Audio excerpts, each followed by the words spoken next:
Hello বন্ধুরা, আসসালামু আলাইকুম। কেমন আছেন সবাই? আশা করি সবাই ভালো আছেন, সুস্থ আছেন। আমিও ভালো আছি, সুস্থ আছি। আজকে চলে এলাম একটি নতুন এবং ইউনিক একটি ভিডিও নিয়ে। আপনারা দেখতে পাচ্ছেন উট। এটি বাংলাদেশের কোনো প্রাণী না, এটি আরব বিশ্বের প্রাণী। এই উটটি আনা হয়েছিল গোপালগঞ্জ শহরে। এটি মাংস বিক্রি করার উদ্দেশ্যে আনা হয়েছিল। তারা এই উটটি প্রতি কেজি মাংসর দাম ধরেছিল 4,500 টাকা। আর শেষ পর্যন্ত কি এই উটটি নিয়ে অনেক কাহিনী ছিল। আপনারা দেখতে পাচ্ছেন উৎসুক জনতা সবাই দেখতে আসছিল, কারণ এটা আমাদের দেশে প্রাণী না, আর সচরাচর কোথায় দেখাও যায় না।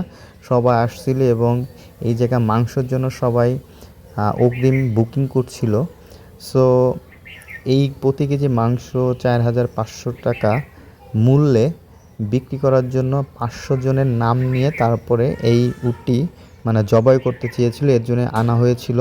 বেশি সম্ভব এই উটটি আনা হয়েছিল দেওয়ানবাগির খামার থেকে, এবং তাদের সাথে একটা কন্ডিশনে ছিল, যদি 500 কেজি মাংস লিস্ট করার পরে জবাই করে তাহলে এই উটটি জবাই করতে পারবে, না হলে তারা জবাই করতে দিবে না। সো শেষ পর্যন্ত এই উটটি 200+ মানুষের লিস্ট হওয়ার কারণে এই উটটি আর জবাই করা হয়েছিল না। এই উটটি আবার ফেরত নিয়ে গিয়েছিল তাদের খামারে। আর দেওয়ানবাগির খামারে কিছু উট আছে বাংলাদেশে, আর অন্যান্য কিছু দু একটা খামার থাকতে পারে।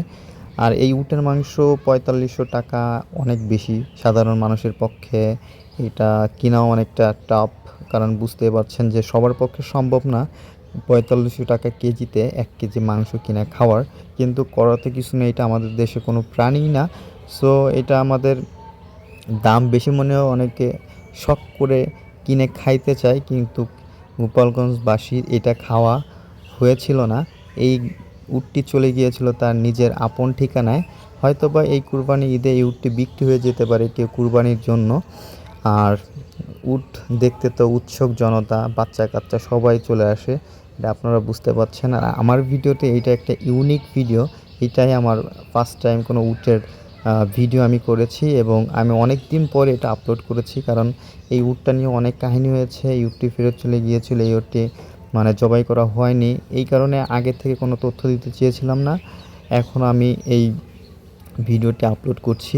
আপনারা সবাই ভালো থাকবেন, সুস্থ থাকবেন, এবং নতুন নতুন ভিডিও পেতে অবশ্যই সাবস্ক্রাইব করে পাশে থাকবেন। আসসালামু আলাইকুম।